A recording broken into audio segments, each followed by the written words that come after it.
Arabian Mohammedan scholars especially keep on reminding us of the glorious and unrivaled achievements of Mohammedan Muslims. How accurate are their claims compared with those of the so-called unbelievers? As we have amply and repeatedly demonstrated, that most of the claims of the followers of Muhammad regarding their lineage, their ancestry, their beliefs, their traditions, their conquests, and their achievements in general are based entirely on myths and lies that they concocted in the first place by rewriting history as most victors do, and then actually believe them to be true.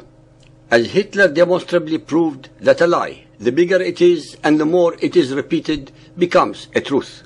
He, like his mentor Muhammad before him, knew exactly what to do with lies. I shall now make a resume of some of the revelations that we made in numerous earlier chapters of ours regarding the following facts. Muhammad in his Quran asserts, as we all know anyway, that the Arabs were mostly illiterate and had no knowledge of previous revelations. Most of the Arabs of the Hijaz especially, where Muhammad grew up, were nomadic or semi-nomadic, unlearned and simple people. We also know that no civilization can be produced by nomads, and there was none where Muhammad was born. The Muhammadan Arabs were hordes who conquered many of the greatest civilizations of the time. The Sassanid Persian Zoroastrians, the Byzantine Christians, the Coptic Christian Egyptians, the Hindu Indians, etc. For the first 100 years, the Umayyad Arabs were more interested in the acquisition of plunder through the conquest of peoples, slaughter, subjugation, booty, and enslavement. They had absolutely nothing of value to contribute to the colonized peoples on 3 continents, Asia, Africa, and Europe. The architecture of their mosques and the administration of the expanding empire were achieved by the architects, artists, and bureaucrats of the subject nations, whether they converted to Mohammedan Islam or remained Christians, Zoroastrians, Hindus, or of the faith of the Jews. It was the Christians and Jews of the subject peoples of this new empire who translated to Arabic the legacies of the Greeks, Romans, Persians, and others, scientific, literary, and theological. It was upon these ancient and accumulated foundations of knowledge that the next stage of Mohammedan Islam took place under the Abbasids, who replaced the Umayyads everywhere except in Spain. Now that the empire was established, and there had been already several decades of translated knowledge, Mohammedan Muslims started building upon the ancient foundations new knowledge. I would like to refresh your memories about the fact that the greatest number of these scientists and literati were from among the conquered civilized peoples and not from pure Arabs. Also remember that these achievements, even in Andalusia, Spain, occurred under Mohammedan Muslim leaders who were more secular and not fundamentalist. That absolutely nothing of value can ever be produced in the abyss of fundamentalist Mohammedan Islam, as the Taliban of Afghanistan and others prove. There is absolutely no doubt that under the Mohammedan Empire, great achievements were made in the sciences and literature, but all these were arrived at when there was tolerance among the subject peoples, whereby Mohammedans, Christians, Jews, and Zoroastrians could work together in relative freedom and bring about these results.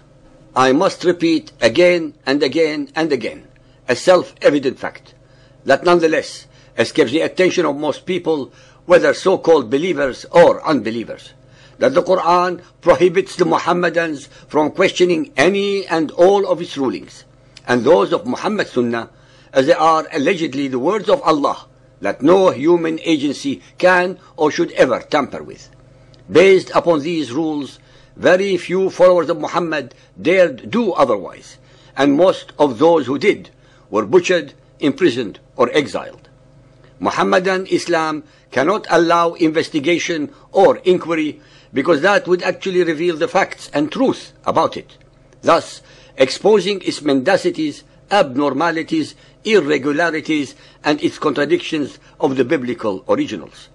Mohammedan Islam can only exist under tyranny, ignorance, brainwashing, and utter stupidity. Although these are harsh words, nonetheless, they represent the facts and reality, as I shall now show. during the 500 years from 1450 to 1950.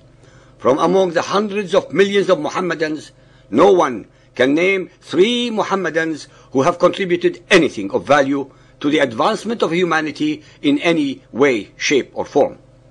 In the last 1400 years of history, from among the tens of millions of Mohammedans in the Arabian Peninsula, no one can name 3 Mohammedans who have contributed anything of value to the advancement of humanity in any way, shape, or form. From 1450 unto the present day, every single scientific, literary, and artistic invention and creation, in hundreds upon hundreds of the disciplines of knowledge, were and are being produced only by so-called unbelievers, Christians, Hindus, Chinese, Jews, and others. That the modern followers of Muhammad wear clothing, ride vehicles of transportation such as aeroplanes, ships, bicycles, and motorcycles, drink clean water, have electricity, have medicine and medical instruments, read books, wear shoes, even the making of needles, are entirely the product of the 80% of humanity whom they, with undeserved arrogance, derogatively and insolently call kuffar or unbelievers. That all of their 1.4 billion Mohammedans in about 55 illiberal states do not produce even 1 per 10,000 of the scientific papers that a democracy such as Israel does of 6 million people. That of the hundreds of millions of the followers of Muhammad, representing 20% of humanity, only 3 received the Nobel Prize for scientific achievements, while the denigrated Jews, the alleged descendants of apes, representing 20% of all Nobel Prize winners, although they are only 0.2% of the world population.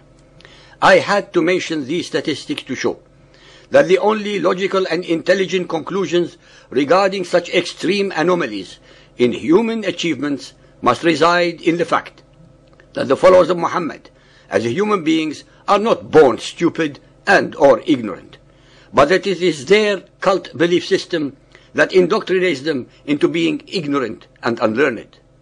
I sincerely hope that some of the followers of Muhammad who listen to these revelations and statistics will have second thoughts and start investigating, learning, comparing and contrasting the scriptures and literature of the so-called unbelievers, and may then change their mind about their cult belief system.